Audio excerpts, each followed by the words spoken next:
Un cordial saludo, bienvenidos y bienvenidas a este video en el que trabajaremos el tema de diversidad y adolescencia. Mi nombre es Luis Alonso Mora, soy historiador y docente, tengo 17 años de trabajar en educación secundaria y ahora de nueva cuenta volví a la universidad para cursar enseñanza de las matemáticas en la Universidad Estatal a Distancia.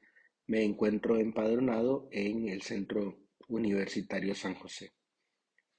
Es un gusto para mí compartir con todos ustedes este ratito.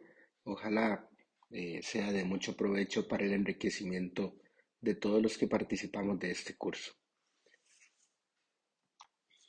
Brevemente quisiera referirme al marco contextual en el que se inscribe este video.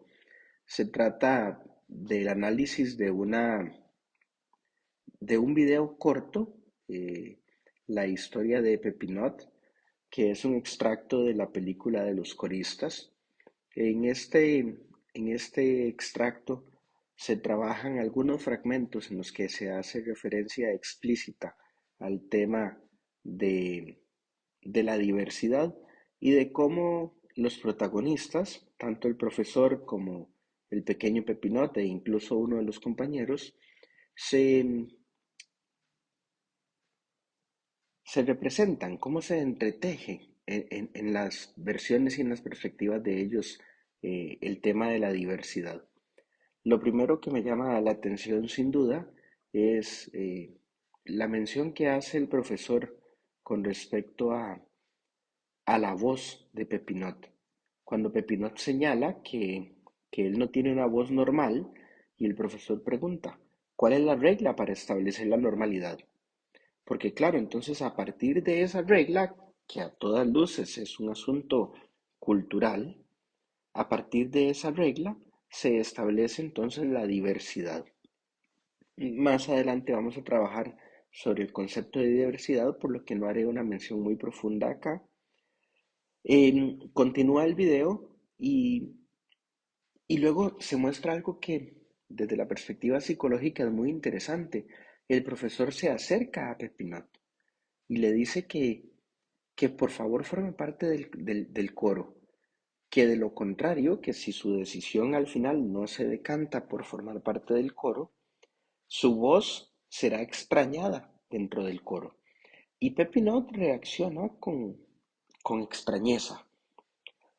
Posiblemente algo muy importante que hemos conversado en otro momento del curso, unas semanas atrás, es que el profesor está incidiendo o está buscando incidir sobre la autopercepción que tiene Pepinot y por tanto sobre cómo él genera vínculos y relaciones sociales consigo mismo y con otros de los pares con los que está ahí.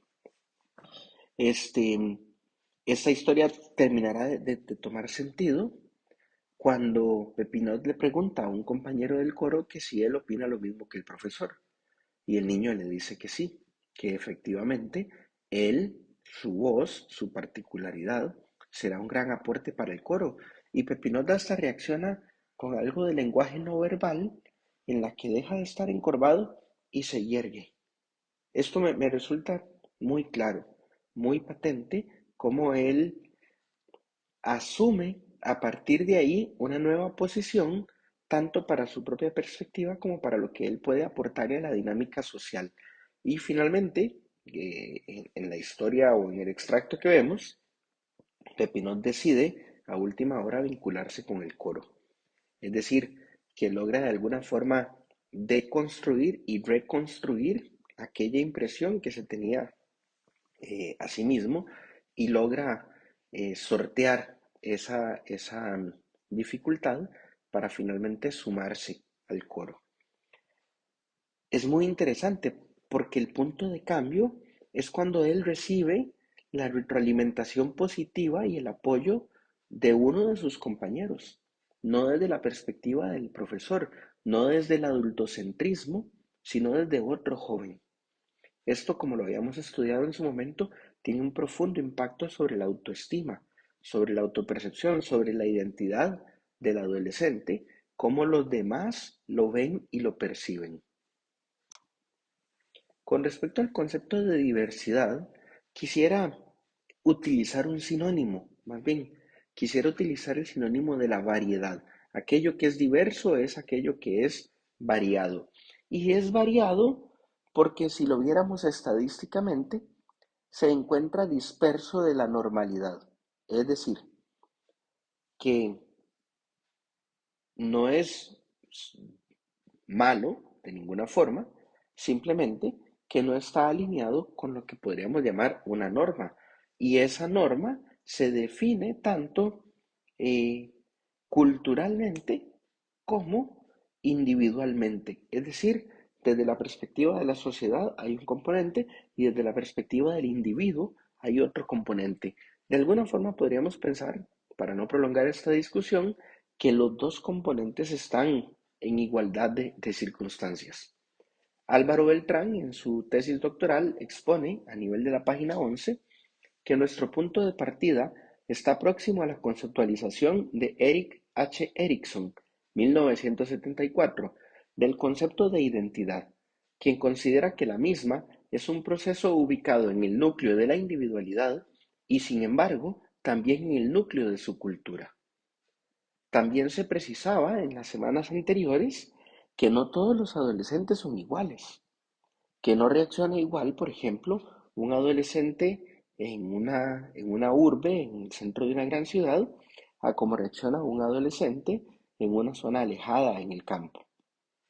Hay sus diferencias, ¿no? Aquí la parte cultural, en un país o en otro, obviamente. Aquí hay una parte cultural, pero también está cómo esa persona construye, reconstruye su identidad y a partir de su identidad su propia percepción, cómo se reconoce a sí mismo dentro de esa gran variedad, dentro de esa gran gama que conocemos como diversidad. A partir de cómo precisemos este concepto de nuestra propia perspectiva, se definirán muchas de las técnicas, de las metodologías, de las estrategias que utilicemos para educar en la diversidad. Con dos citas textuales del video, del extracto del video, quisiera precisar esto que vamos a abordar acá. Lo lindo de un coro es la variedad de voces y mejorar las experiencias de los estudiantes que son construidos como el otro es lo más satisfactorio de mi carrera docente. Fíjense qué poderoso esto.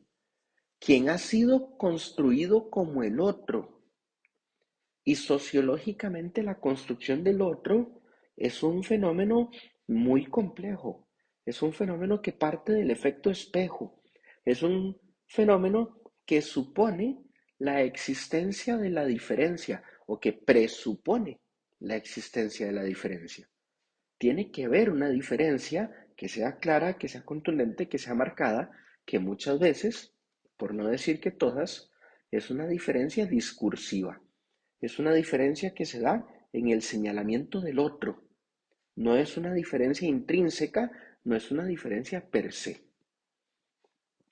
Pero solo el reconocimiento de la diversidad misma, solo el reconocimiento, perdón, la valoración y el fomento de la inclusión nos permite acercarnos a educar en la diversidad y creo que educar para la diversidad también.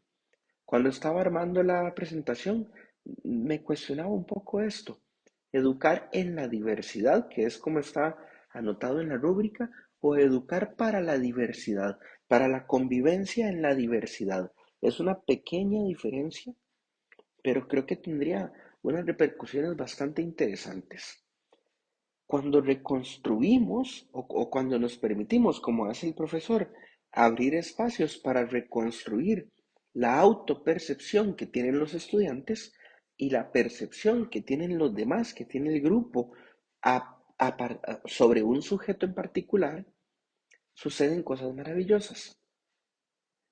Cuando, de alguna forma, cuando logramos romper ese primer nivel de coraza, esa apariencia externa, nos damos cuenta que en un nivel más profundo la diferencia no es tanta. Y nos percatamos nosotros y se percatan los estudiantes. Una vez que se que se vulnera esa coraza, nos damos cuenta que tenemos iguales necesidades, que merecemos un igual trato, que merecemos respeto, que merecemos la misma oportunidad, etcétera. Porque a fin de cuentas, todos somos seres humanos y no deberíamos ser tipificados, catalogados, encasillados, etiquetados, etcétera. Porque solo por el hecho de ser seres humanos somos heterogéneos absolutamente. No existe algo que nos permita homogeneizarnos más allá de la humanidad misma que nos caracteriza. Entonces, quisiera cerrar esta pequeña reflexión con tres recomendaciones pedagógicas. La primera, tengamos en cuenta que existe diversidad de diferentes tipos, que existe diversidad sexual, que existe diversidad de género, que existe diversidad étnica, que existe diversidad sociocultural o socioeconómica, que existen personas con capacidades diferentes. Porque valorando, porque visibilizando, es como ponemos en el tapete de la conversación, es como le damos un lugar, un sitial a aquellos que por alguna razón no se consideren dentro de la norma. Lo segundo es que podemos realizar estrategias y dinámicas en clase para visibilizar que todos nos desarrollamos en ambientes culturales y que esa cultura nos determina mucho de lo que hacemos. Cito un ejemplo. En esta imagen de la parte inferior podemos, en esta de acá, podemos reconocer dos grupos de personas que estoy poniendo ahí únicamente como un ejemplo de un experimento sociocultural, sí, un experimento sociocultural que alguna vez tuve oportunidad de realizar. Se divide el grupo de estudiantes en dos subgrupos, se ponen en lugares apartes, en aulas apartes, y a uno se le da unas reglas de comportamiento con unos papelitos de colores que tienen un valor nominal, 500, 1000, 2000, 5000, etcétera, y que se les indica que su objetivo no es tener, digamos, el valor nominal más alto, sino tener todos los papelitos del mismo color, aunque tengan una denominación más baja. Y en el otro grupo damos unas reglas de comportamiento diferentes. Por ejemplo, si en la cultura A, así la llamamos, podían darse la mano, en la cultura B el respeto al espacio individual era fundamental. Entonces no había contacto físico. Y en la cultura B, los mismos papelitos, pero no interesaba el color, sino específicamente el valor nominal que tenía cada uno de estos billetes.